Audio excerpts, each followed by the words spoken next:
Hey, it's me, Leah, and today we're out by my pool, and this is a pool animal escape ramp.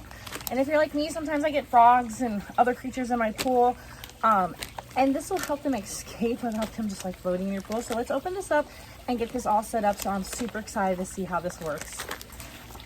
So it's pretty simple. You just take this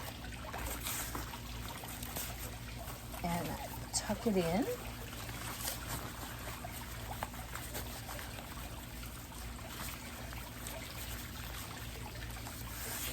Tuck it in there like that, and then you just fill it up with your air,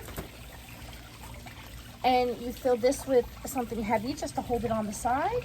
So let's get this on the side of my pool and show you what it looks like.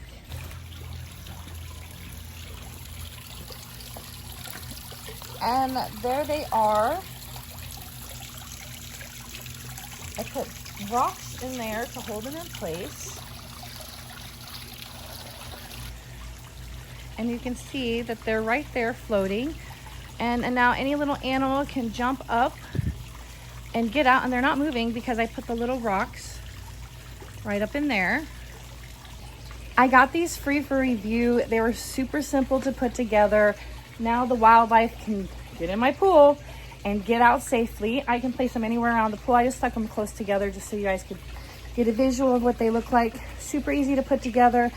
I got these free for review, and I highly recommend these, especially if you're getting little critters in your pool, frogs, squirrels, whatever may happen to go into your pool, and you need to get them out safely. This is the product for you. I got this free for review, and I highly recommend it.